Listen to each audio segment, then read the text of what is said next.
O que você faria se recebesse o diário do seu irmão falecido e descobrisse que ele não morreu de causas naturais, mas foi caçado e traído pelas pessoas que ele mais confiava em uma torre mística? Yan-U decidiu assumir a identidade do irmão e entrar na torre para se tornar o pesadelo deles. Agora eles vão ter que sobreviver a um irmão furioso que não conhece a palavra piedade. Esse manhwa tá fenomenal, meus amigos, então já deixa o like se eu hypar no vídeo e vambora! O protagonista sentou no sofá e ficou encarando a foto. Com um olhar triste, ele observava a imagem do seu irmão mais novo que estava desaparecido. 3 anos atrás, a mãe deles, que estava doente e buscava desesperadamente pelo filho, acabou falecendo. Ao abrir uma caixa, dentro dela estavam as coisas que o seu irmão Jong-woo sempre carregava consigo. O que realmente chamou a sua atenção foi um relógio de bolso. Ele pegou o relógio, lembrando que o deu de presente para seu irmão antes dos exames de admissão. Ele se lembrou de como o irmão sorriu ao ganhar o relógio e agradeceu ao prota. Com os olhos brilhando, o garoto disse que um relógio de bolso era muito mais confiável e durável que um digital. Yan-U ficou feliz que ele tenha curtido o presente. De repente, o protagonista percebeu que o relógio estava funcionando e levou um susto. Ele deu um pulo ao ouvir a voz do irmão caçula. Confuso, ele encarou o relógio e começou a ouvir a voz do seu irmão Jong-woo, dizendo que se o irmão estivesse ouvindo aquela gravação, era porque ele não estava mais neste mundo. Motivado pela doença da mãe, Jong-woo aceitou um convite para desbravar o mundo fantástico em 2013. Seu objetivo era alcançar o topo de uma torre para obter um elixir de cura universal. Após anos de subida, enfrentou guerras entre clãs e a traição de seu próprio grupo em 2017. Envenenado e esfaqueado pela mulher que amava, ele se viu sozinho na Artia em 2018. No último dia, finalmente conquistou o elixir, mas acabou cercado por inimigos. Mesmo traído e prestes a cair, ele não demonstrou fraqueza e percebeu que só restava uma pessoa em quem podia confiar. O protagonista ficou em silêncio por um momento e de repente ergueu a cabeça. Ele tinha decidido que precisava continuar o que o seu irmão tinha começado. No instante seguinte, o prota sentiu uma dor aguda atravessando seu corpo, como se um poder daquele outro mundo estivesse sendo transferido para ele. Imagens da vida de Jong-woo passaram como um flash diante dos seus olhos e uma voz anunciou que o despertar havia terminado. Yan-woo viu uma janela brilhante flutuando na sua frente, avisando que o carregamento ainda não estava completo, mas ele já conseguia ver seu status. Porém, o registro oficial só seria possível dentro do obelisco. Ele apertou o relógio com força, decidido a descobrir o que realmente aconteceu com seu irmão, quem o abandonou para morrer e por que ele não conseguiu voltar depois de 5 anos. O rosto de Yan-woo se contorceu de raiva. O único pensamento que restava era se vingar do irmão caçula e destruir todos os seus inimigos. O prota olhou pensativo para a janela de status, comentando alto que aquela realidade não era diferente de um jogo. O sistema mostrava o traço de sangue frio, o que significava que, em qualquer situação, o jogador manteria a calma e teria imunidade total à lavagem cerebral, algo que ele achou bem útil. Outra habilidade era os olhos do dragão, que permitia identificar mentiras facilmente e ver os detalhes de pessoas ou objetos. Yan-woo também considerou o aguçamento dos seus sentidos como uma consequência da sua própria personalidade. Ele olhou para o relógio, associando-o mentalmente à sua última habilidade, precognição. O jovem apertou o objeto, decidido sobre o que viria a seguir. Olhando para a foto, pensou que seu irmão provavelmente queria que ele apenas pegasse o elixir e fosse embora logo, mas ele sabia que as coisas não seriam tão simples assim. O prota caminhava por uma rua escura. Ele jogou o celular no lixo, incerto se tinha resolvido tudo. Ele comprou uma mochila nova, colocou roupas, comida, algumas facas de combate e um kit de primeiros socorros. Ajustando o boné, Yan-woo ainda lamentou não ter conseguido comprar uma pistola ou explosivos no mercado negro para levar junto. Enquanto o jovem dava corda no relógio, sombras densas começaram a se formar contra o céu do pôr do sol, até que no meio do parque um portal preto surgiu. Uma luz brilhava pela passagem aberta e o jogador decidiu que mostraria para quem estivesse do outro lado com quem eles estavam se metendo. Ele encarou o portal com determinação para nunca esquecer aquele dia. Ao dar o passo para dentro, ele gravou na mente que, a partir de hoje, ele usaria a identidade do seu irmão. Agora, ele é Jong-woo. A luz cegou o protagonista ao entrar no andar térreo, e ele teve que cobrir os olhos no momento seguinte. Ele olhou para o fundo do corredor e percebeu que o lugar era idêntico ao que o diário do irmão descrevia. Aquele lugar era o tutorial, criado como um exame de admissão para provar quem era capaz de subir a torre e ter a chance de virar um deus. Nos andares mais altos estavam as pessoas que fizeram seu irmão sofrer, e o prota estava pronto para caçá-las. Para chegar à torre com moral, ele precisava de uma pontuação gigante e limpar o tutorial, e ele não aceitaria nada menos que o primeiro lugar. Yan-U colocou sua máscara, pensando em coletar todos os power-ups escondidos para compensar seu corpo ainda fraco. Um portal brilhou acima dele e uma voz ecoou, comentando que não esperava encontrar um visitante àquela hora. O jovem imediatamente entrou em postura de combate. O Goblin sorriu e pediu para ele guardar as facas, dizendo que, por mais gente fina que fosse, aquela recepção o magoava. O estranho abriu os braços e se apresentou como o administrador e guia do andar térreo. O prota ainda estava desconfiado, mas abaixou a arma. Como ele já estava por dentro de onde tinha se metido, a comunicação seria mais fácil. O Goblin explicou que o tutorial era dividido em 7 blocos, de A a G. Cada bloco tinha suas próprias condições climáticas e tarefas que precisavam ser cumpridas o máximo possível dentro de um tempo determinado, e os pontos eram dados dependendo da qualidade e da quantidade dessas tarefas. Quando todos os blocos fossem finalizados, a pontuação total seria calculada e anunciada. O administrador continuou dizendo que quanto maior a pontuação, melhor a recompensa.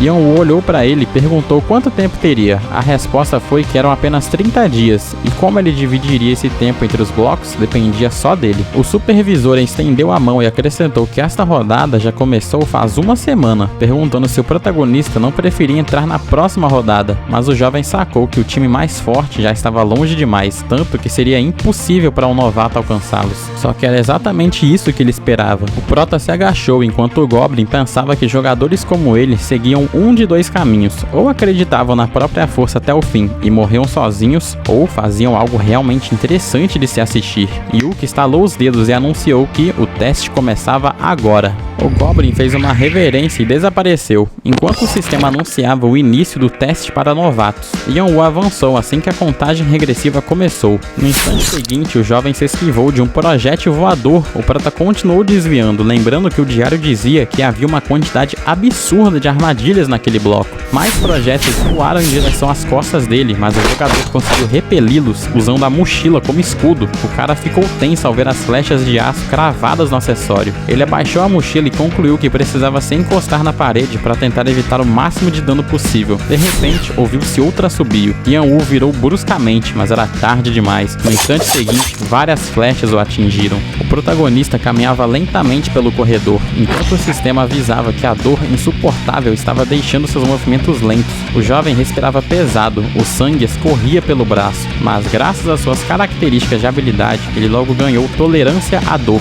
O prota cerrou os olhos pensando que tinha subestimado o perigo daquele lugar. Se continuasse assim, corria o risco de enlouquecer. Ele agarrou a haste da flecha fincada no ombro e arrancou de uma vez. O jogador então queimou um chumaço de algodão e, enquanto cauterizava as feridas, o sistema aplicou uma nova resistência nele, desta vez contra queimaduras. Logo, Yan-U conseguiu seguir em frente. Com um olhar tenso, ele lembrou que todas as flechas voavam em sua direção em momentos específicos. Além disso, ele conseguia ouvir um sinal fraco, então ele precisava escolher o momento certo para agir. O protagonista olhou em volta, percebendo que era inútil tentar achar as flechas com os olhos no escuro. O esquema era ouvir as engrenagens. Se conseguisse, identificaria facilmente a fonte dos disparos. Nesse curto período de tempo, ele precisava ouvir o som que a armadilha fazia.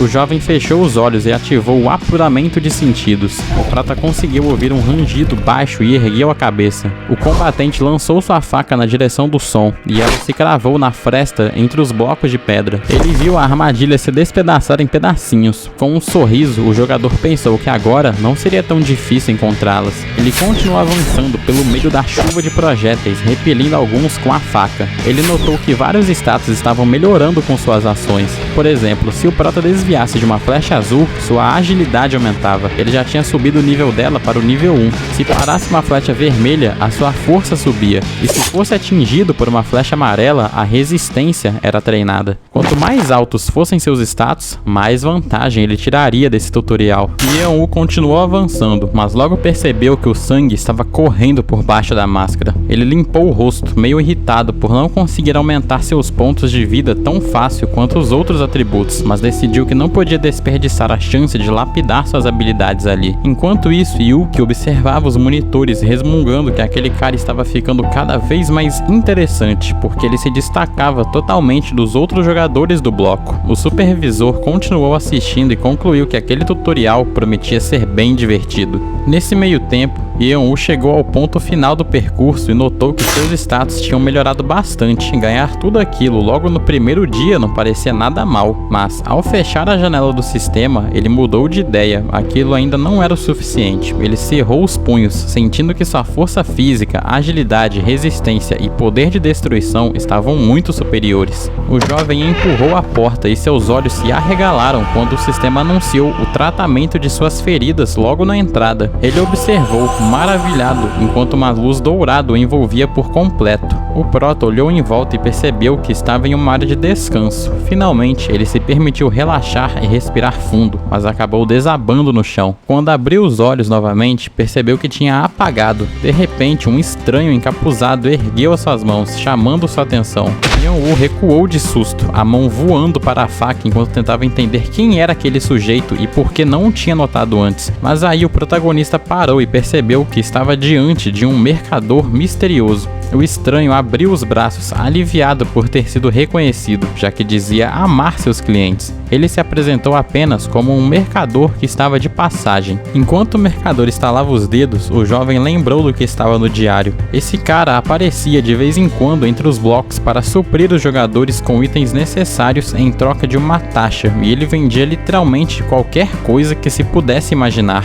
O estranho abriu uma janela de compras para o prota e perguntou se ele precisava de algo, depois de uma tarefa tão difícil, gabando-se de ter tudo o que existe no mundo. Yeon-woo estudou a lista com cuidado: veneno de medusa, chifre da cabra dourado, olho esquerdo de Tiamat, todos artefatos bizarramente raros que jogadores comuns jamais conseguiriam comprar. Ele cerrou os olhos até encontrar exatamente o que estava procurando: um ticket de reset, que permitia retornar a um ponto escolhido do teste. O prota olhou para o mercador e perguntou como poderia pagar pelas compras, e ele disse que a moeda de troca seriam os seus próprios status. Ele encarou a loja confuso, enquanto o mercador acrescentava que eles tinham consciência e não cobravam caro, mas o prota pensou que cobrar 2 pontos de força por uma garrafa de água mineral parecia um roubo para ele. Mesmo assim, o jogador apontou para o produto e disse que queria comprar algo específico. O vendedor chegou a travar quando ouviu que o prota queria trocar todos os seus pontos recebidos ao completar o bloco A por tickets de reset. Cruzando os braços, o estranho sorriu surpreso com o pedido. Ele notou que o Yeon-woo era a primeira pessoa a se interessar por aquilo. Geralmente as pessoas pediam algo para avançar para o próximo bloco, não para voltar. O mercador levou o dedo aos lábios achando aquele participante bem divertido e explicou que bastava rasgar o ticket em qualquer lugar para ser levado de volta à área inicial. Logo em seguida, o homem disse que era hora de ir e simplesmente sumiu. Yeon-woo ficou sozinho. Ele olhou para as mãos, sentindo sua força se esvair conforme os pontos eram drenados para o pagamento. Mas ele recebeu 10 tickets como recompensa. Ele rasgou um deles e uma luz forte o cegou por um instante. Logo, o jogador já estava de pé exatamente no começo do primeiro bloco. O prota segurou o punho da arma, decidido a farmar o máximo de status possível. Os projéteis voaram em sua direção novamente, mas agora o prota repelia as flechas com movimentos muito mais confiantes, monitorando tudo de perto. Yeon-woo decidiu que aquela seria sua última rodada de treino do bloco A. Ao treinar seus sentidos no tutorial, ele fez com que sua percepção aumentasse drasticamente de nível. Além disso, ele começou a dominar os Olhos do Dragão, uma habilidade que permitia o uso parcial dos Olhos da Verdade do dragão antigo Calatos. Quando o protagonista o usou pela primeira vez, ficou chocado com as novas possibilidades. Toda a paleta de cores sumiu e tudo que ele via eram linhas pretas em um fundo branco. Essas linhas permitiam ver o contorno e a essência de cada objeto. Seu irmão chamava esse fenômeno de falhas. Logo, o jovem chegou ao ponto final de novo.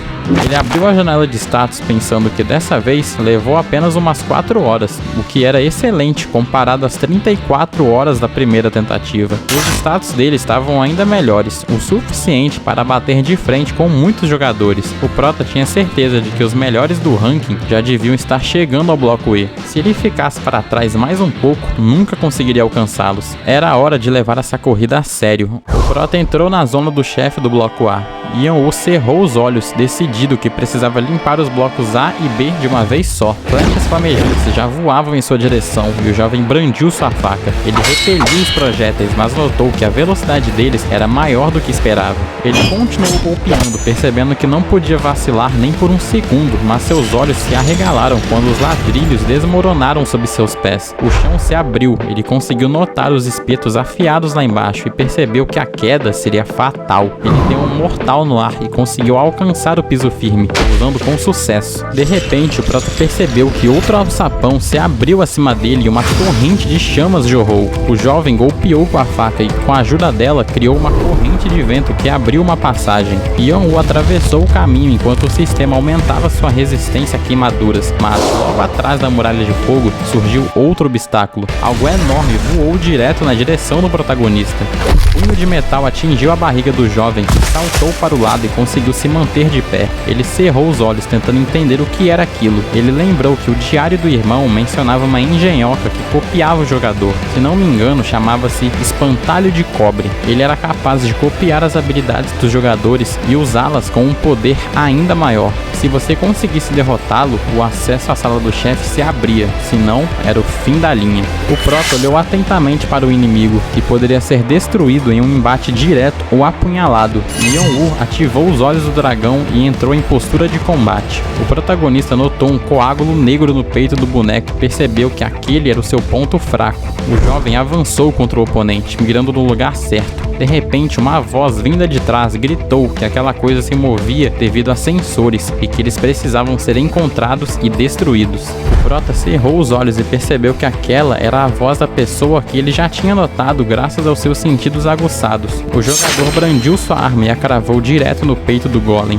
Yan-U saltou para o lado pouco antes do oponente explodir. O protagonista se levantou, ciente de que o estranho estava parado atrás dele, surpreso com a facilidade com que o jovem venceu. O Prota se virou e o garoto estremeceu. O jogador caminhou em direção a ele, tentando entender como o garoto sabia que o boneco usava sensores para replicar uma versão aprimorada de suas habilidades, algo que era para ser bem difícil de um jogador comum sacar. O Prota ficou encarando o garoto. O jovem franziu a testa com medo e perguntou o que ele pretendia fazer. Yan-U ficou confuso ao ouvir a pergunta sobre suas intenções e garantiu que não faria nada, só queria perguntar como o estranho sabia que o boneco de cobre funcionava à base de sensores. O garoto explicou que conseguia ver os fios mágicos que envolviam o golem, o que significava que ele tinha uma conexão com a magia, algo bem raro até entre quem já a controlava. O Prota acrescentou que era exatamente nisso que estava interessado e perguntou se o garoto poderia ensiná-lo, pois aprender essa técnica o ajudaria no futuro. O garoto ergueu as sobrancelhas, surpreso, mas Yan-U garantiu que não estava pedindo de graça. Ele deduziu em voz alta que o jovem estava preso ali há um bom tempo e prometeu ajudá-lo a sair em troca do ensinamento. O rosto do mago expressou choque quando o protagonista fez menção de ir embora. O garoto parou, perguntando abismado se o Prota não sabia usar magia, e Yan-U respondeu que não tinha por que mentir. Mas o jovem apontou para os fragmentos do boneco e disse que sem habilidades mágicas era impossível dar conta daquele golem. Parecia que ele não acreditava que alguém pudesse sequer arranhar o golem apenas com força física. Enquanto o Prota estranhava tanto espanto, o mago tentava processar quem era aquele homem. O suor escorria pelo rosto do garoto, que finalmente aceitou ajudar. Ele se apresentou e disse que seu nome é Yu e perguntou como poderia ser útil. O jogador avançou e pediu que, por enquanto, ele apenas o seguisse, mas aí o Prota se virou com os olhos brilhando e lançou uma pergunta. O garoto ficou tenso quando foi questionado sobre o porquê de estar usando aquele tipo específico de aparência. O Prota cerrou os olhos, afirmando que sabia que a aparência atual do garoto não era real, e admitiu ter notado que sua idade real era de apenas 10 anos, concluindo que ele não era uma criança comum. Yu abaixou a cabeça quando disse que não ia ser mole com ele só por causa da idade, e respondeu que entendia. O prota continuou a enfrentar os golems. Mais um boneco explodiu. O jovem saltou no próximo para cravar a faca no ponto vulnerável do peito. Enquanto o mago observava tudo com os olhos arregalados, o prota virou-se para o menino e disse que eles quase tinham chegado ao bloco B, o que significava que era hora de cumprir a parte deles do acordo. O garoto disse calmamente que via mana desde o nascimento, o que surpreendeu o prota. E Yeon-woo não se moveu, presumindo que fosse uma habilidade genética, algo muito raro. Havia situações em que certas habilidades únicas eram herdadas, passando traços especiais de geração em geração, e Yu era uma dessas pessoas. Enquanto seguiam o caminho, o mago revelou que esse dom lhe dava a capacidade de ver e sentir magia, sentindo uma conexão forte com ela, graças à qual conseguiu descobrir o sensor daquele boneco. O protagonista lembrou que seu irmão Jong-woo tinha o traço de adaptação perfeita. Ele era compatível com tudo que existia, incluindo a mana. Diferente das pessoas comuns da Terra, ele não tinha dificuldades com feitiçaria, por exemplo. Ele foi o único escolhido pelo dragão Calathus justamente por causa desse dom. O prota coçou o queixo, pensando alto sobre o assunto, quando surgiu um aviso de que ele tinha limpado o bloco A como jogador solo, pelo qual recebeu 500 pontos de karma adicionais. Yeon-woo estudou as notificações, pensativo, e calculou que tinha um total de 800 pontos. O karma era muito importante na torre, era a base desse jogo, e o administrador podia entregá-lo como recompensa. Também era usado como moeda na troca de itens entre jogadores e precisava ser acumulado o máximo possível. Ele abriu a porta, decidido a conseguir o máximo de karma possível. No bloco B, o prota viu muita gente. Muitos estavam feridos ou mutilados, descansando nos degraus do anfiteatro. Yeon-woo passou ouvindo sussurros ao redor sobre ele, sobre o fato de já ter passado uma semana desde o início do tutorial e eles terem chegado só agora, e o pessoal se perguntava se o cara de máscara tinha mesmo limpado o bloco A sozinho. O jogador se virou para o Yu e perguntou até quando ele ia ficar parado ali. O garoto, tremendo, saiu para a luz e ficou encarando as próprias mãos, sem acreditar que finalmente tinha conseguido sair. Então, o mago olhou de soslaio e viu vários rostos conhecidos o encarando. Mas no momento seguinte, eles desviaram o olhar, tensos. O menino rangeu os dentes de raiva. Yeon-woo olhou para a criança com certa empatia, perguntando se aquele era o time dele, ao que o garoto respondeu que não ia lidar com eles agora. O pequeno mago desceu os degraus e o protagonista lembrou que o combinado era falarem sobre mana. Eles se sentaram no degrau e, para a surpresa do jovem, seu novo conhecido era muito bem informado sobre magia. Era meio difícil de entender, mas ele conseguiu ter uma ideia no geral. O prota admitiu que agora entendia o que era magia, mas ele queria saber como não só controlá-la, mas também senti-la. O garoto coçou a cabeça e confessou que nem ele sabia explicar, já que sabia controlar desde sempre. O jogador aceitou que não tinha muito o que fazer. Yeon-woo se levantou, sugerindo que o Yu voltasse para casa depois do tutorial, e após a confirmação, declarou que os caminhos deles se separavam ali. Eles se despediram de forma amigável, mas no momento em que o protagonista ia saindo, alguém se aproximou do mago. Ele se virou ao ouvir o garoto ser chamado pelo nome. Aqui estamos no flashback de Yu. Vemos um homem parado à frente do resto do grupo e, erguendo as mãos, o jogador se apresentou como representante do grupo Aratian e explicou que estaria esperando por eles na sala de espera do bloco B. Se chegassem lá e decidissem continuar jogando, poderiam se unir. Um dos rapazes disse que eles poderiam entrar para essa guilda, enquanto o segundo afirmou que se entrassem, fariam parte de um grupo invencível que dominaria completamente o tutorial. Mais em frente, eles encontraram alguns inimigos. Empunhando sua lâmina, gritou que aqueles inimigos eram fortes demais e não podiam ser derrotados. O olhar dele de repente desviou para o lado e Yu estava ali perto. Ao vê-lo, ele lembrou que o garoto tinha a habilidade de analisar o fluxo de mana, mas que não tinha sido muito útil, porque sempre ficava para trás. O homem o agarrou pelas roupas e o jogou direto no meio da multidão de inimigos, enquanto todos os outros fugiam. O menino, desesperado, gritou perguntando como podiam fazer aquilo, mas eles simplesmente o deixaram para trás. Agora, Yu os encarava com desprezo, perguntando o que queriam, já que não tinham mais nada sobre o que conversar. Ele lembrou que até chegar à sala de espera do bloco A, ainda tinha esperança de encontrar bons companheiros. O guerreiro tentou perguntar como ele tinha sobrevivido, mas o Yu cortou o assunto, dizendo que isso não era da conta deles. De repente, o líder do grupo se curvou e começou a gritar pedidos de desculpas. Yu recuou quando o homem disse que fariam qualquer coisa para compensar o erro,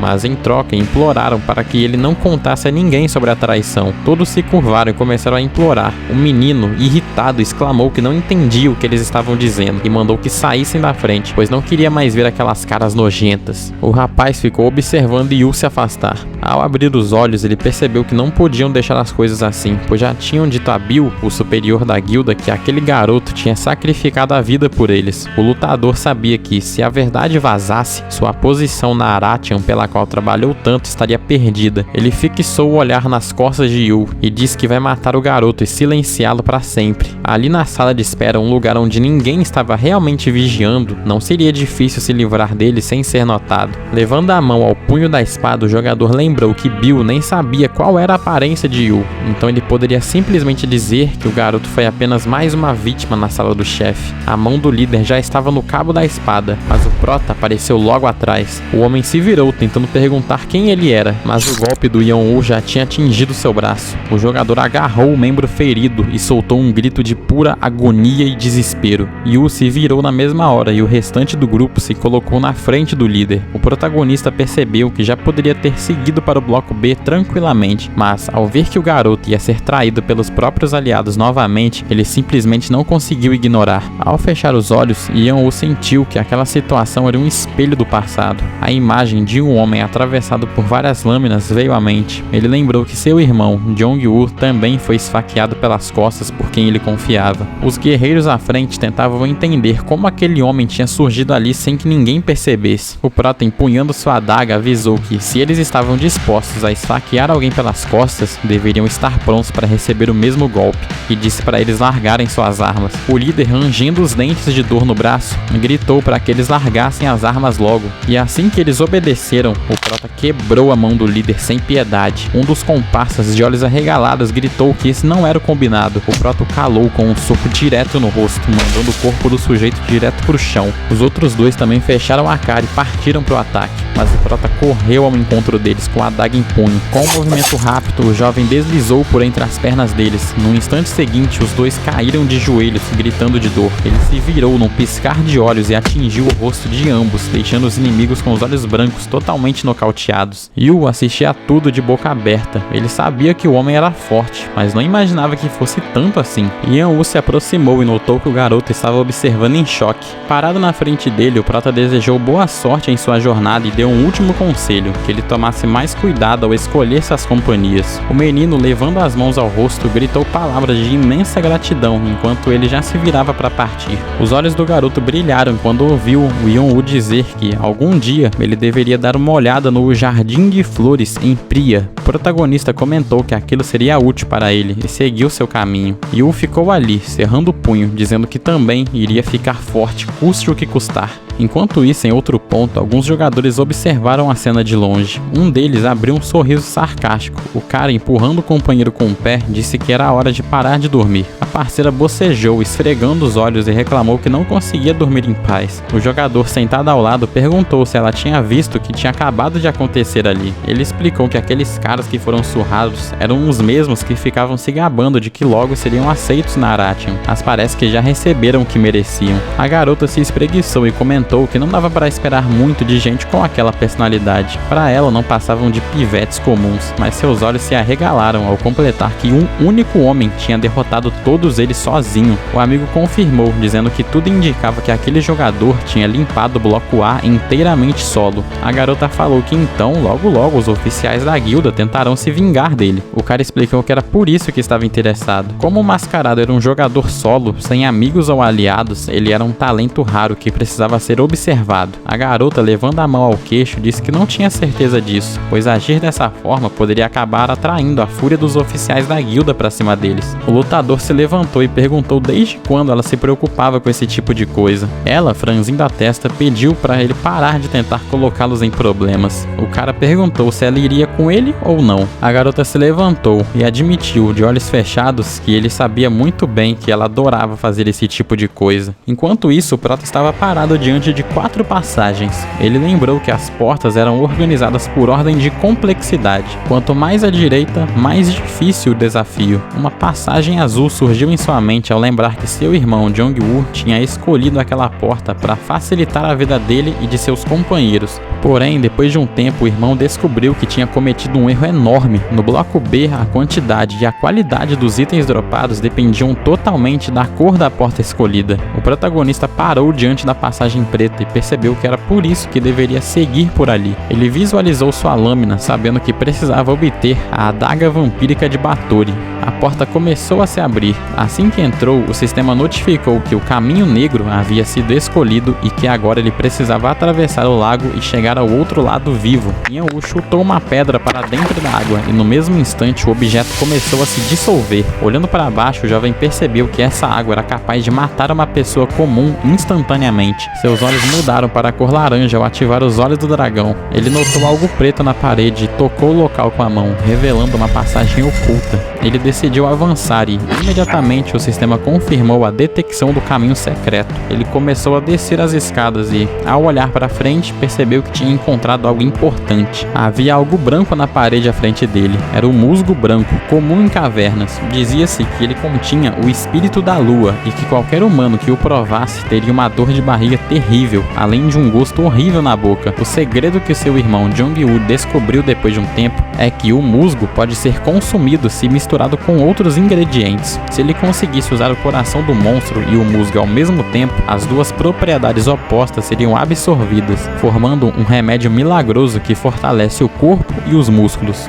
Atrás dele, uma dessas centopeias rastejava. Enquanto o prota refletia sobre como o corpo humano é muito frágil, o inseto já estava sobre ele, e Yan-woo sabia que, com músculos e um organismo mais forte, seria muito mais fácil lutar. Imediatamente ele sacou a adaga e desferiu um golpe. Sua arma perfurou o corpo do monstro e o sistema informou que se tratava de uma centopeia vermelha. O inseto partiu para o ataque e o jovem desviou num instante. Sua lâmina não conseguiu atravessar o corpo do monstro na segunda tentativa, e o prota, olhando para trás, percebeu que a defesa da criatura era poderosa. Parado diante dela, o protagonista notou que o monstro nem se mexeu após o impacto. Abaixando um pouco a cabeça, o jogador sabia que não tinha como prever a força total daquela centopeia vermelha, e como a profundidade da masmorra era um mistério, ele precisava acabar com o inimigo o mais rápido possível. Seus olhos mudaram de cor ao ativar os olhos do dragão. Diante dele, a criatura brilhava. Ao notar um brilho negro, ele percebeu que finalmente tinha encontrado o ponto fraco. A centopeia começou a rastejar pelas paredes da caverna. O prota, imóvel, sabia que precisava do momento exato. O monstro avançou com tudo, e o jovem, num reflexo, apoiou a mão nele e saltou sobre o corpo da criatura. Girando a adaga na mão, o prota cravou a arma com as duas mãos no corpo do inimigo. Olhando para baixo, o prota percebeu que havia outra camada de proteção interna, onde sua lâmina colidiu com uma carapaça ainda mais dura. De repente, uma das patas do inseto surgiu por trás e arremessou o jogador longe. O corpo do protagonista foi esmagado contra a parede. O sangue espirrou de sua boca após o sistema notificar que seus órgãos internos estavam gravemente feridos e que a linfa da centopeia tinha penetrado em seu corpo, o envenenando. Caído contra a parede, ele percebeu o estrago: 4 costelas quebradas, 2 fraturas na coluna e uma hemorragia na coxa esquerda. Seus olhos começaram a pesar, mas ele os forçou a abrir assim que a habilidade Sangue Frio foi ativada, o obrigando a se manter extremamente calmo. A adaga reapareceu em sua mão enquanto o sistema avisava que ele tinha acabado de adquirir a habilidade de resistência física aprimorada.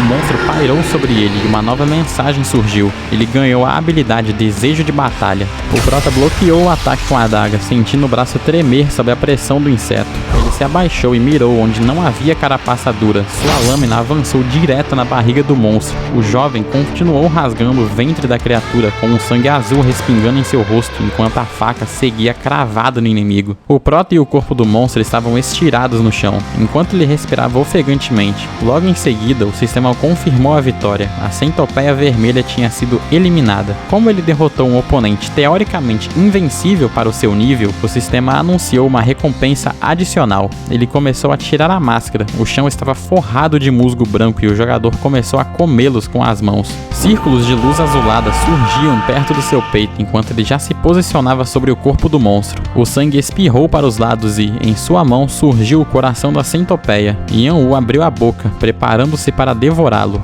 Enquanto isso, em outro lugar, um homem franziu a testa e perguntou o que tinha acontecido. Os soldados cabisbaixos não responderam. O líder, com as mãos na cintura, percebeu que bastou ele se afastar por um momento para seus subordinados serem surrados. Inclinando-se, o jogador notou que alguém, mesmo sabendo que Aratian cuida dos seus membros, decidiu atacar seu povo de qualquer jeito, o que significava que foram totalmente ignorados. Olhando de soslaio, o chefe perguntou se o agressor usava uma máscara branca e o companheiro confirmou. O homem então se virou, decidido a caçá-lo de agora em diante. De volta à caverna, Yan-U terminou de comer o coração da centopeia. Ao interagir com as propriedades do musgo, um novo efeito foi descoberto. As costelas do protagonista apareceram na interface do sistema, os ossos quebrados foram restaurados e fortalecidos, e os tecidos musculares danificados foram reparados e regenerados. Além disso, ele adquiriu conhecimento sobre o coração de fogo e o selo de gelo. O prota jogou a cabeça para trás, pensando em como aquele corredor escondido deu a ele o fortalecimento do esqueleto e dos músculos, além desses novos poderes elementares. Checando a janela do sistema, ele viu que, embora tivesse avançado apenas 1,5%, sua força física e a velocidade de recuperação de energia melhoraram drasticamente. O perfil dele mostrava que os status ganhos ao matar uma única centopeia eram muito maiores do que os que ele ganharia completando a localização do chefe normal. A mana baixa ainda era uma desvantagem, mas não havia nada a fazer por enquanto, e Yan-U sabia que, por hora, dependia apenas de suas habilidades físicas, mas que no futuro precisaria dominar a magia para continuar subindo. Mas aquele ainda não era o fim. A habilidade Corpo de Dragão fortalecia o corpo de uma pessoa, afinal, para usar totalmente o poder recebido do dragão Calatos é necessário poder mágico. Olhando para o sistema, o protagonista disse que ia analisar tudo de novo, pois, por mais que tentasse, a solução não vinha à mente. Ele notou que a habilidade de resistência física é eficaz contra danos, minimizando o impacto dos ataques e aliviando a dor. O prota pensando que, ao usar a habilidade Sangue Frio, durante toda a batalha ele conseguiu manter a sanidade. No entanto, em alguns momentos ele ainda sentia um sofrimento terrível que estava esgotando seu espírito. Por isso, teria que usar essa habilidade com cuidado para não repetir essas situações, pensando que, em casos de envenenamento, queimadura, congelamento, pânico, alucinações ou maldições, a sua resistência agiria normalmente. Ele apontou que a habilidade que acelera o pensamento é a mais importante. Em situações críticas, uma decisão rápida pode ser a chave para salvar aliados ou o pior caminho para destruí-los, mas foi graças a ela que ele venceu a centopeia vermelha. Yan-U sorriu ao pensar que conseguir um upgrade de 2 habilidades não era nada mal, já que é difícil obter um rank D+, ainda no tutorial. Ele colocou sua máscara e se preparou para avançar. O sistema mostrou que o número de monstros mortos já chegava a 147, com os restos dos monstros no chão. O jogador percebeu que estava começando a se acostumar com aquilo. Em suas mãos estavam presas e garras de morcego, então ele preparou uma solução misturando o musgo branco com o sangue venenoso da centopeia em proporções exatas. Ao despejar esse líquido azul sobre as presas e garras, ele obteve um pó que continha as propriedades ígneas dos monstros. Se aquele pó fosse incendiado, causaria uma explosão de poder inimaginável. Yan-U guardou o reagente na bolsa, pronto para o que viria a seguir. Olhando para frente, ele deu de cara com um ninho de formigas nômades, criaturas que variavam de 30 centímetros a 1 metro de comprimento. Enquanto observava os monstros azulados, o protagonista pensou que o maior problema ali era a lealdade do formigueiro. As formigas comuns estavam dispostas a dar a vida para proteger o território, sem demonstrar qualquer emoção. Ele analisou que a adaga vampírica de Batory estava além daquela sala. Ele lembrou que o Rei Vampiro foi um monarca lendário que se fortalecia drenando a força vital e até as habilidades dos outros, deixando um rastro de destruição por onde passava. No sistema, quanto menor o número de classificação de um item, mais apelão ele é. Como essa adaga era um item lendário de um rei morto, seu número era abaixo de apenas 3 dígitos, o que significava que o artefato era um dos melhores, sendo o único em todo o tutorial e na torre. Ele sabia que não podia perder essa chance. O prata concluiu que não daria para enfrentar os monstros cara a cara, ele precisava de um truque. Ele jogou as bolsas com um pó na direção dos monstros, cobrindo as criaturas com reagente. O som de um esquilo ecoou e o jogador lançou lançou o fogo. O ninho foi pelos ares, matando 217 formigas de uma vez. No meio do caos e dos restos de monstros, Yan-Wu avançou com sua adaga, retalhando os oponentes que sobraram.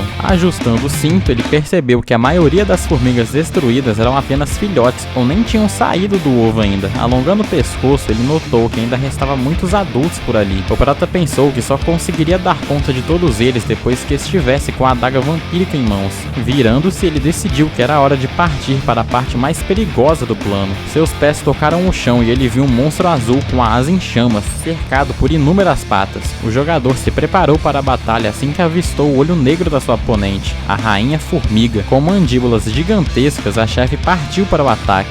Quando desviava, Yan olhava ao redor, focado em encontrar a porta escondida naquele covil, enquanto a fêmea protegia ferozmente seus casulos. Ao olhar para a porta, o protagonista percebeu que finalmente a tinha encontrado. Em um movimento rápido, facas surgiram em suas mãos e ele as arremessou contra a cabeça do monstro. Com um olhar sério, ele partiu para o ataque. A perna da criatura cedeu e a Rainha Formiga desabou no chão. Sem perder tempo, Yan-Wu foi até a porta e a abriu, percebendo que acabara de entrar no templo da Rainha Vampira. Diante dele surgiu uma estátua de pedra segurando a adaga vampírica de Batory, um item com a impressionante classificação de 352 pontos. Com um sorriso de canto, o jovem pensou que finalmente tinha conseguido o item oculto que o ajudaria a tirar o atraso de uma semana em relação aos líderes do ranking. Ele sabia que aquela adaga não era famosa apenas pelo poder de impacto, mas pela habilidade especial de causar sangramento chamada Marca de Sangue. Porém, o verdadeiro valor do artefato estava em sua última opção oculta. Yan-Wu fez uma reverência à estátua e pegou a adaga. No mesmo instante, uma energia negra envolveu sua mão. Franzindo a testa de dor, ele lembrou que a adaga escolhe seu dono e, se ele fosse rejeitado, seu espírito seria devorado. Mas ele tinha uma vantagem. Após muita pesquisa, seu irmão havia descoberto um jeito de dominar a arma que até iniciantes poderiam usar. Ele então fez algo que muitos chamariam de loucura. Ele cravou a própria lâmina no braço sobre o pedestal. Ele explicou que a adaga de Batory era, na verdade, uma habilidade selada. A gananciosa Rainha Vampira não queria que seu poder passasse para ninguém, então selou sua verdadeira forma na lâmina. Com o sacrifício de sangue, a adaga começou a desaparecer, indicando que o selo fora quebrado. Ao olhar para o braço, Yan-Wu viu que a selagem havia sumido, dando lugar a uma boca monstruosa que envolvia seu membro. Aquela era a verdadeira lâmina vampira. O sistema confirmou que ele agora possuía a habilidade única, Marca de Sangue, algo que até os melhores rankers da torre teriam dificuldade em conseguir. Com um sorriso confiante, o jovem empunhou sua nova arma e decidiu que era hora de testar suas novas habilidades. No instante seguinte, um monstro que surgiu foi partido em dois sem o menor esforço. O jogador saltou sobre o oponente e a mira apareceu. A energia sombria envolvia sua mão enquanto Yan-Wu drenava a força vital do monstro. Olhando de cima, o protagonista ordenou que a criatura fosse consumida. Sentado sobre o monstro, ele iniciou a absorção total da energia vital e o sistema notificou que a maestria da habilidade da adaga vampírica de Batory subiu para 1,1%.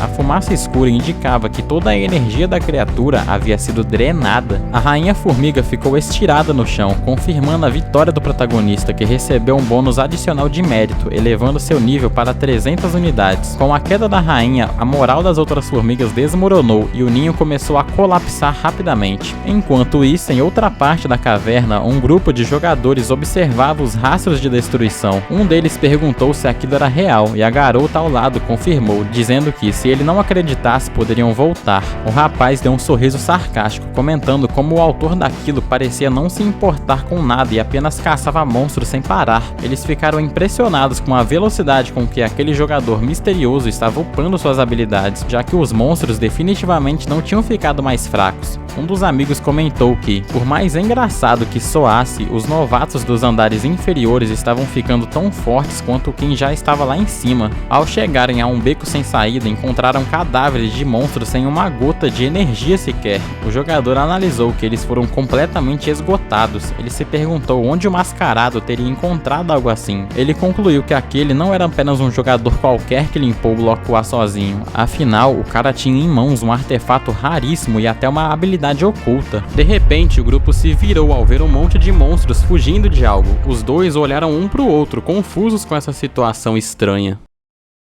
De volta ao protagonista, uma salamandra de canela morta apareceu, confirmando que o número de monstros mortos já passava de 1000, o que significava que todos os fragmentos do coração de fogo e do selo de gelo foram coletados. Yan-U olhou para as próprias mãos, percebendo que agora possuía um esqueleto reforçado. Ele checou sua janela de status. O sistema deixou claro que, com a ajuda da adaga vampírica, ele conseguiu absorver os poderes dos monstros. Por causa disso, seus atributos subiram absurdamente rápido, especialmente essa nova habilidade passiva. Ele pensou em como esse esqueleto deixava seu corpo muito mais resistente, tornando quase impossível derrotá-lo facilmente, além de aumentar sua velocidade de recuperação, o que ajudaria a reduzir danos mesmo em situações críticas. Olhando para frente, ele afirmou que havia outro motivo para precisar dessa habilidade. Ele estava começando a recuperar sua habilidade hereditária perdida, que no momento estava com 21,3% de restauração. O prota pensou que, para completar essa restauração total, ele precisava de um corpo mais forte, e o esqueleto fortalecido era essencial para isso. De repente, surgiu uma notificação do sistema perguntando se ele queria registrar seu nome, já que o ranking do tutorial tinha sido atualizado. Ele estendeu o dedo para o botão de recusar. Ele sabia que, se aceitasse, não ganharia vantagem nenhuma, pelo contrário, só atrairia a atenção indesejada de jogadores de alto nível. No ranking atual, ele apareceria na posição 2801. O protagonista disse que era bom ter subido, mas a diferença para os líderes ainda era enorme, e isso fez ele perceber que precisava acelerar o passo. De repente, Yan-U se virou. Ele estranhou o barulho de outros jogadores, já que não tinha visto ninguém enquanto caminhava por ali. Sacando sua faca, ele percebeu que estava sendo perseguido e presumiu que fossem os caras que encontrou quando estava com Yu. Uma expressão de surpresa surgiu no rosto dele quando uma silhueta apareceu e uma faca foi arremessada. Uma garota estava bem na trajetória da adaga, mas acabou caindo no chão enquanto o jogador parava o ataque. A faca caiu no chão. Com uma expressão furiosa, o homem perguntou o que ele pensava que estava fazendo. Yan-U, mantendo a postura séria, questionou se eles não eram da Aratian. Empunhando sua espada, o cara quis saber de onde ele tinha tirado essa ideia, enquanto o protagonista perguntou direto por que eles estavam perseguindo. O oponente retrucou, perguntando como ele achava que podia atacar assim do nada. Yan-U rebateu, dizendo que perseguir alguém sem esclarecer as intenções não era sinal de boa coisa, então ele não esperaria nada além de um ataque.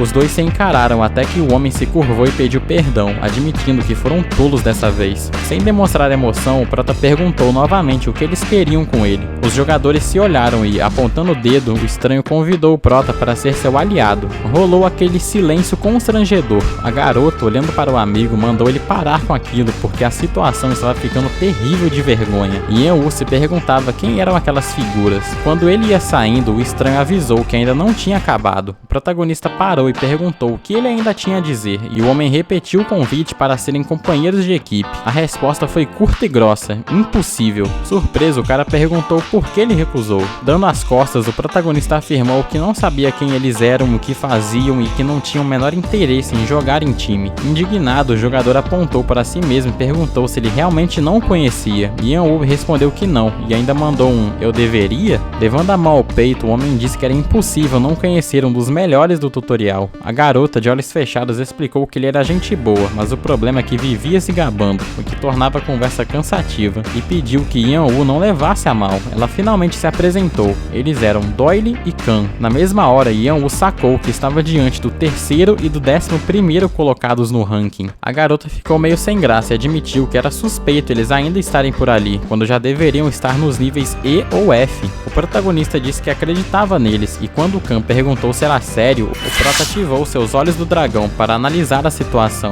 Duas silhuetas apareceram, deixando claro que o Yan-U tinha acabado de aprender que, ao olhar para alguém com a habilidade ativa, dá para descobrir coisas bem úteis. Se a aura da pessoa é quase imperceptível, significa que ela tem boas intenções, mas se for negativa, a aura preenche o corpo todo e fica bem visível. Pelas silhuetas dos dois ali, a aura não tinha cores fortes, o que indicava que eles não estavam mentindo. Baixando o olhar, o protagonista mandou a real e perguntou por que dois caras que deveriam estar ocupados acumulando pontos voltaram da zona anterior só para chamá-lo para o grupo. Olhando para a garota, ele quis saber o que ela queria. Ela perguntou se ele não fazia parte de nenhum clã ou time e, após ele dizer que não, explicou com um rosto amigável que havia um artefato no setor e que eles precisavam pegar, mas que só era possível se o grupo tivesse pelo menos 3 ou 4 jogadores. Yan-U questionou se eles não conseguiriam achar ninguém disposto a ajudar. A garota respondeu que a maioria dos jogadores jogadores no setor E já estavam em grupos fechados. O Prota pensou que realmente era difícil achar alguém habilidoso no setor A, mas ficou intrigado por que escolheram logo ele. Foi aí que ele percebeu que o que chamou a atenção foi o fato de ele ter passado o setor A sozinho e ainda ter dado uma surra naquele grupo. Ele perguntou se aquele artefato era tão difícil de pegar que nem o terceiro e o 11º do ranking davam conta sozinhos, e se realmente precisavam da ajuda de um novato. A garota confirmou, mas disse que não podia dar muitos detalhes. Yan-U logo pensou na coroa de Argan. Ele lembrou que era uma camada oculta que o comandante do seu irmão tinha descoberto. Como o dono daquele covil era o Rei Lagarto Argan, era necessário muita força para vencê-lo. Ele lembrou que seu irmão foi traído pelo próprio time em quem confiava, tudo por culpa da seleção natural implacável da torre. Yan-U sabia que traições aconteciam com frequência, já que era o jeito mais fácil de se livrar de um rival. Olhando pra frente, a garota declarou que eles não queriam ficar devendo nada. Ela ofereceu um pagamento à escolha dele em troca da ajuda, insistindo que eram condições muito boas. O protagonista pensou a respeito. Por ser uma camada oculta, ele ganharia ótimos atributos e, embora fosse gastar um tempo ali, o lucro valeria a pena. Ele aceitou, mas impôs uma condição: todas as recompensas que eles conseguissem encontrar ficariam com ele.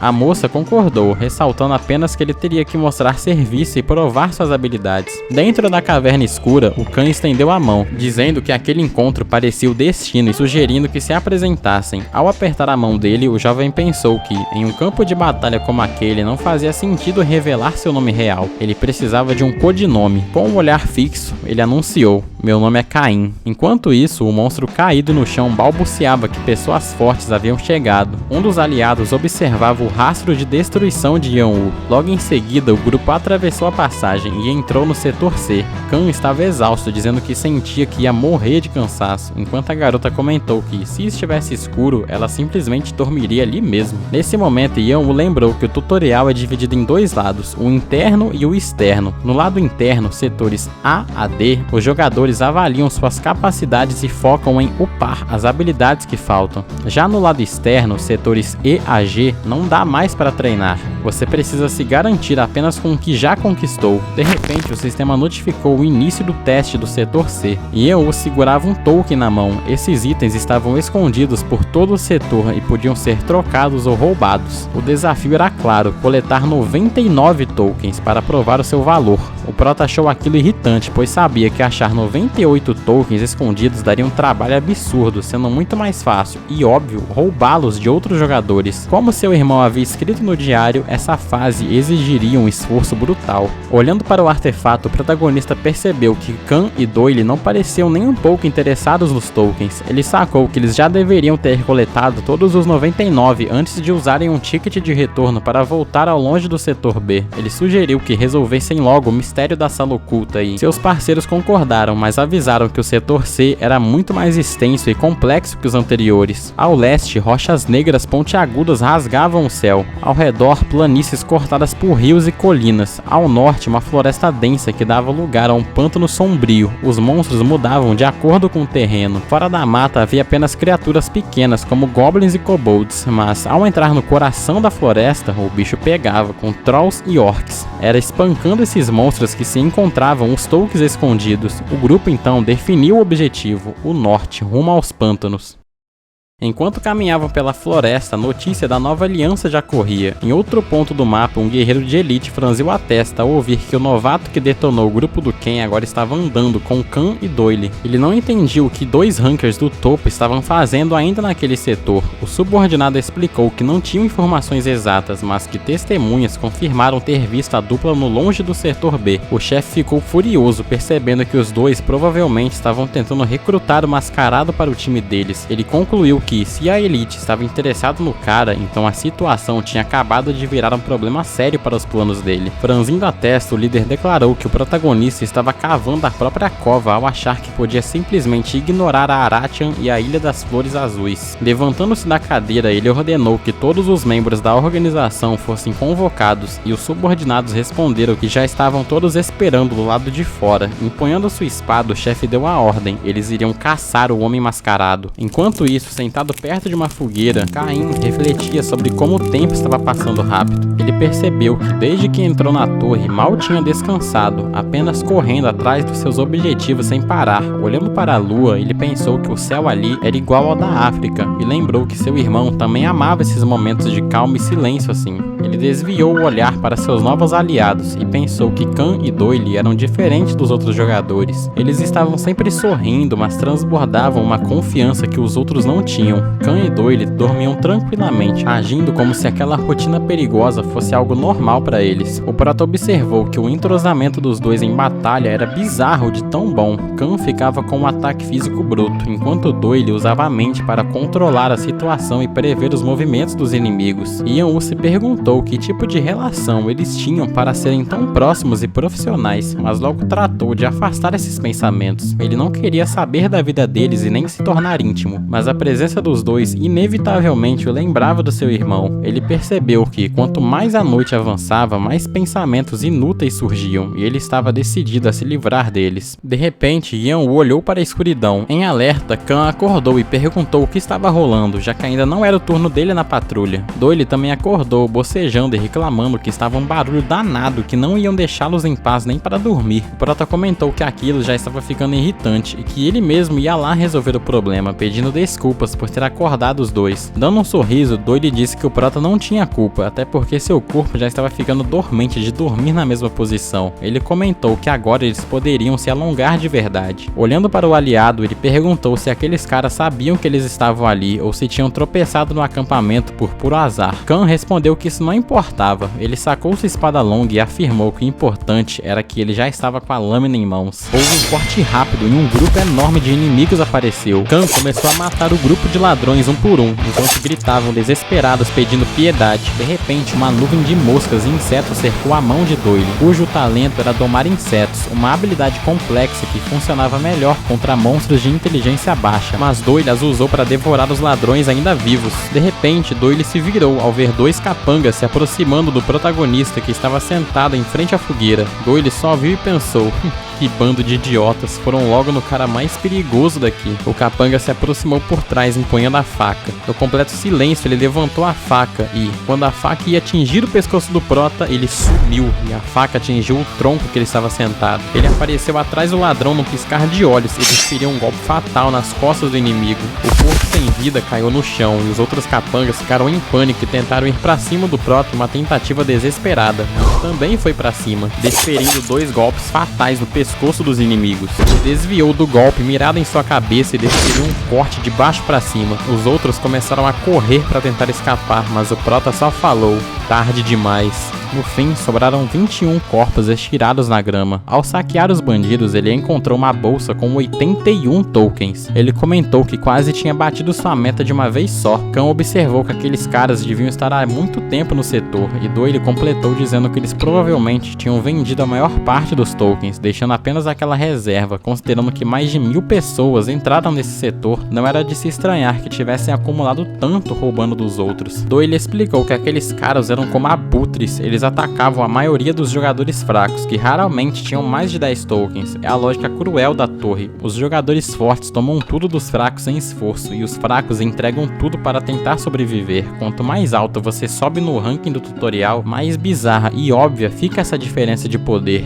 Doyle insistiu para que Yan-U ficasse com todos os tokens, independentemente de como foram conseguidos. Ela explicou que, além de ajudarem a upar os atributos, os tokens servem como moeda de troca caso ele encontre o mercador misterioso. Khan e Doyle recusaram a parte deles, dizendo que eles já tinham dinheiro suficiente e que aquilo servia como um adiantamento pelo acordo que fizeram. Ao guardar tudo na mochila, o Prota pensou que o setor C era realmente o lugar perfeito para farmar pontos. Além disso, ele lembrou que a criatura que ele planejava caçar desde antes de entrar no tutorial deveria estar por perto. Ele não podia perder essa chance. Olhando para baixo, o protagonista pensou que agora precisava focar em aumentar sua reserva de poder mágico para completar a restauração das sua habilidade hereditária. Ele planejou que, logo após lidarem com o Rei Lagarto, ele iria imediatamente atrás dela. A silhueta de uma serpente gigante apareceu no horizonte sob as duas luas no céu. Enquanto limpava as mãos após cuidar da lenha, Khan avisou que os adversários dariam trabalho e que todos deveriam ficar em alerta máximo. De repente, os olhos de Yan-U se arregalaram ao ver Doyle usar sua magia. Doyle explicou que eram insetos que se auto-incendiam espontaneamente quando um predador tenta comê-los, queimando o inimigo por dentro. O prota ficou impressionado, pensando que existiam coisas na torre que nem mesmo o diário do seu irmão mencionava. No dia seguinte, sob um céu azul, o grupo avançou, deixando um rastro de monstros mortos. Khan, curioso, perguntou o que o Yan-U estava tentando coletar dos cadáveres. O prota explicou que queria os olhos dos lagartos humanoides, pois os globos oculares são materiais essenciais para criar um artefato poderoso baseado em gigas. Esse item daria um boost de status absurdo. A expressão de Doyle mudou para a surpresa quando ela notou algo estranho e chamou os parceiros. Khan percebeu que alguém já tinha passado por ali e Yan-U se abaixou para analisar as pegadas e a terra, concluindo que a batalha naquele local tinha acontecido há apenas 6 horas. O clima ficou tenso. O grande segredo das salas ocultas é que elas são únicas por rodada do tutorial. Se alguém as encontra, elas desaparecem para os outros jogadores. Se outro grupo já tivesse descoberto o caminho, significava que todo o esforço de Khan e Doyle para conseguir a coroa de Argan teria sido em vão. Yan-U analisou o rastro no chão e notou que as pegadas iam apenas em uma direção e não haviam sinais de volta. Ele concluiu que aqueles jogadores não estavam procurando a sala oculta, mas foram atraídos para lá. Os lagartos humanoides estavam arrastando algum tipo de isca para atrair os jogadores para uma armadilha. Ficou claro que na torre os monstros não são apenas presas, eles também agem como predadores que conhecem o território melhor que ninguém. Khan ficou furioso com a ousadia das criaturas, mas Yan-U manteve o sangue frio ativado para não perder o foco. De repente, algo chamou a atenção do prota, enquanto Doyle mudava de uma expressão de fúria para um sorriso estratégico ao perceber que tinha chegado ao destino. Yan-U decidiu continuar fingindo que não sabia de nada sobre o diário do irmão para não levantar suspeitas. Khan então anunciou: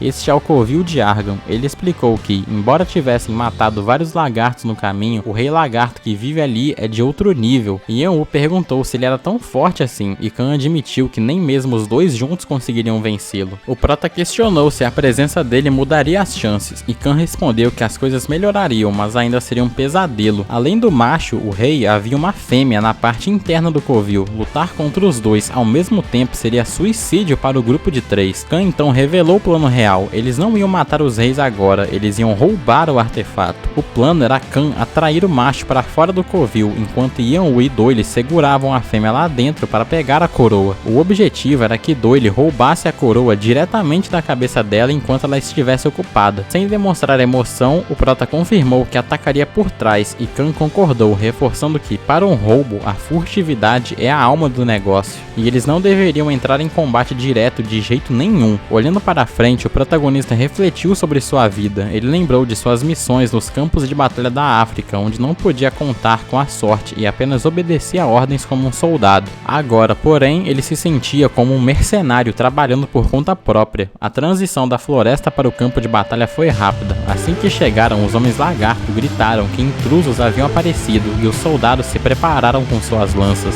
De repente, uma pata gigantesca surgiu. Argan apareceu, empunhando sua lâmina. O Rei Lagarto rugiu, perguntando como meros humanos ousavam invadir seu território e avisando que não teriam misericórdia. O monstro partiu para o ataque, cobrindo o rosto para se proteger da poeira, e Yan-U sentiu uma tensão interna, algo que ele não sentia nem no começo do tutorial. Khan, porém, mostrou confiança. O boss, com seus olhos amarelos brilhando, desferiu um golpe pesado, gritando que os humanos deveriam morrer, mas o espadachim parou o ataque com perfeição. A armadura do monstro rangeu e ele mandou Khan se render, dizendo que o garoto não era páreo para um rei. Sorrindo, Khan respondeu que ele não era mais o mesmo de antes. O combate escalou e a velocidade do espadachim foi tanta que o monstro se perdeu, perguntando para onde ele tinha ido. Até os soldados lagartos ficaram em choque, duvidando se o rei estava mesmo lutando a sério. Enquanto permaneceu nas sombras, ele entraram em uma caverna onde as adagas de Yan-U atingiram a cabeça das criaturas com precisão cirúrgica. Ao avançarem, encontraram uma cena de horror. Jogadores estavam presos atrás de grades, cercados por crânios ensanguentados, implorando por socorro socorro. O Prota percebeu que aquilo era o estoque de comida das criaturas, confirmando as marcas de sequestro que viram na entrada. Doyle, chocado e com o coração na mão, perguntou como ele podia ser tão frio diante daquele sofrimento. E Yeon-woo, mantendo a habilidade sangue frio ativa, explicou que não era falta de sentimento, mas sim uma questão de prioridade. Eles vieram pela coroa e Khan estava arriscando a vida lá fora para distrair o rei. Se eles perdessem tempo ali, Khan morreria e ninguém seria salvo. Ele foi direto: se não tomassem decisões racionais, todos ali, incluindo eles mesmos, acabariam mortos. Após um choque de realidade, Doyle se desculpou por ter agido pela emoção e concordou em seguir em frente. No entanto, ao observar os crânios, o Prota percebeu que a rainha estava usando os prisioneiros para alimentar seus filhotes. Doyle ficou confusa, mas Yeon-woo revelou que teve uma ideia melhor. Ele sugeriu um ajuste no plano original que, se funcionasse, permitiria não apenas pegar a coroa, mas também salvar todas aquelas pessoas. A expressão de Doyle foi de pura surpresa. Colocando a mão no cinto, o Prota avisou que os insetos de fogo que ela usou à noite seriam a peça-chave do novo plano. Enquanto avançavam, a rainha lagarto rugiu, empunhando uma clave, gritando para que seus súditos protegessem seus filhotes a qualquer custo. Foi então que Yeon-woo sacou uma bolsa de pólvora e, com um olhar frio, perguntou se ela gostava de fogos de artifício. O Prota atacou sem hesitar. A rainha tentou proteger o ninho desesperadamente, mas Yeon-woo usou o mesmo pó explosivo das formigas em conjunto com os insetos de fogo de Doyle. O resultado foi uma explosão em cadeia que envolveu o monstro em chamas. Em meio aos gritos da criatura pelos seus filhos, Yeon-woo foi implacável. Ele encostou a faca no pescoço de um dos filhotes.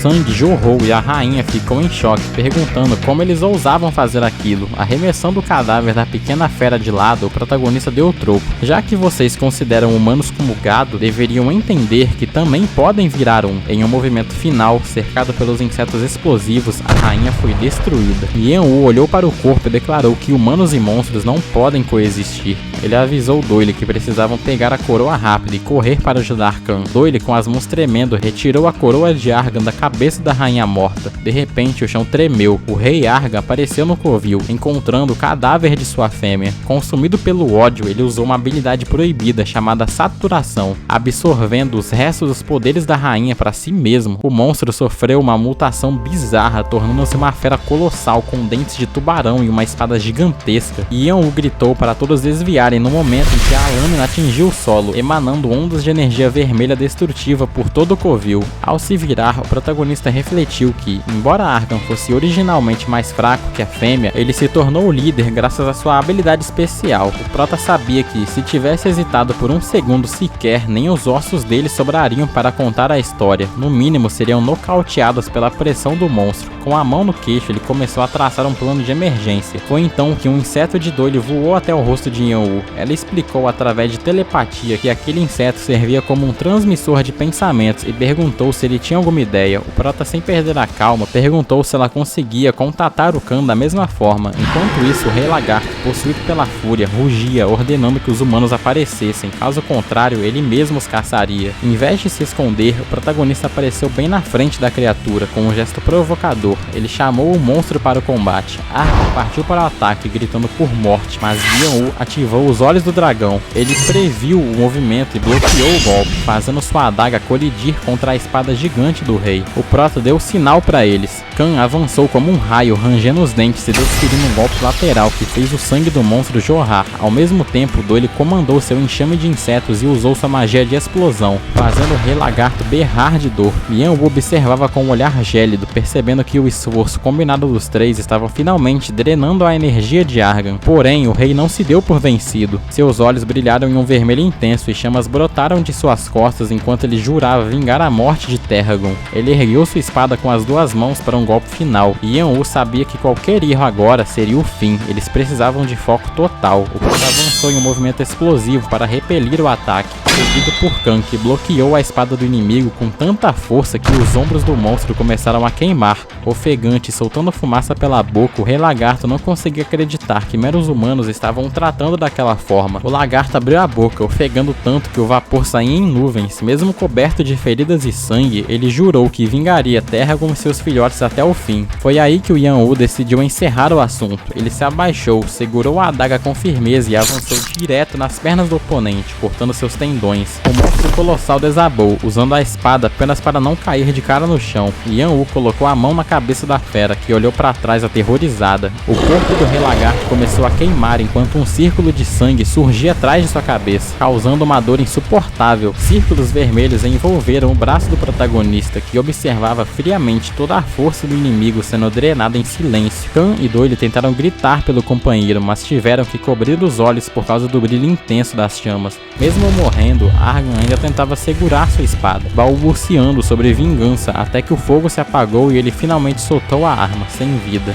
O sistema confirmou, o boss Argan foi destruído. Cada membro do grupo recebeu pontos de mérito baseado na sua contribuição, mas o Prota levou o prêmio principal. Ele absorveu a habilidade mestre do inimigo. Como o nível de absorção ainda era baixo, a habilidade de criar uma onda de calor foi adaptada para infusão de fogo, permitindo que ele imbuísse chamas na sua arma como bem entendesse. E Yan-U ficou ali, lendo as notificações e pensando que, mesmo não sendo a habilidade completa, aquela versatilidade seria muito útil. De repente, ele sentiu o peso da batalha e levou a mão à cabeça. Seus parceiros correram desesperados gritando seu nome. Khan o segurou, perguntando se ele estava bem, enquanto Doyle insistia para que ele se sentasse. Preocupada com ferimentos internos que eles não conseguiam ver, o Prota, com seu jeito fechado de sempre, olhou para a própria mão e disse que estava normal e que não precisavam se preocupar. Ele só estava com um pouco de dificuldade para se mexer. Por dentro, ele estava até meio incomodado com tanta tensão, pensando que estava perfeitamente bem. Doyle abriu a boca em choque enquanto o Prota perguntava sobre as pessoas na cela, já que elas pareciam estar em um estado terrível. Tochas queimavam nas paredes enquanto gritos de alegria e alívio ecoavam por todo o covil. Um homem loiro com lágrimas nos olhos curvou a cabeça em gratidão, dizendo que agora seus companheiros que caíram poderiam finalmente descansar em paz. Khan sorriu, dizendo que eles apenas fizeram o que era certo. No meio da conversa, dois prisioneiros reconheceram os heróis e ficaram surpresos que estavam diante de rankers famosos como o próprio Khan e o Cauda de Raposa, Doyle. Khan, meio sem jeito, coçou a cabeça e riu, admitindo que queria ter mantido sua identidade em segredo. Ele logo levantou a mão, fechando os olhos e deixando claro que a derrota de Argan não foi mérito apenas dele, ele estava apenas ajudando. Todos os olhares se voltaram para o herói mascarado sentado em uma rocha. Khan afirmou categoricamente que, se não fosse por aquele cara, tudo teria terminado em um verdadeiro horror. No entanto, dois prisioneiros começaram a olhar torto para o Prota. Lembrando-se de quando estavam atrás das grades, eles recordaram o momento em que o Doyle os encontrou e o mascarado sugeriu friamente que deveriam apenas deixá-los para trás. O prisioneiro loiro chegou a dizer que aquela afirmação foi tão cruel que ele nem conseguia ver o mascarado como um ser humano. Khan, furioso com a ingratidão, aproximou-se do homem com uma expressão raivosa. O prisioneiro loiro ficou tão apavorado que começou a gaguejar. Apontando o dedo, o caçador deu um sermão. Independente do motivo original, foi ele quem salvou a pele de todos e quem mais sofreu fisicamente na batalha. Ele ainda completou, dizendo que era ridículo eles terem sido pegos por lagartos e agora estarem agindo como covardes. Sentindo o peso das palavras e o olhar de Khan, o homem baixou a cabeça, trêmulo. Todos os prisioneiros se entreolharam sem jeito até que o loiro finalmente pediu desculpas. Khan avisou que ele não deveria pedir perdão a ele, mas sim ao homem de máscara. O prisioneiro se aproximou de Yan-U, curvou-se profundamente e implorou pelo seu perdão.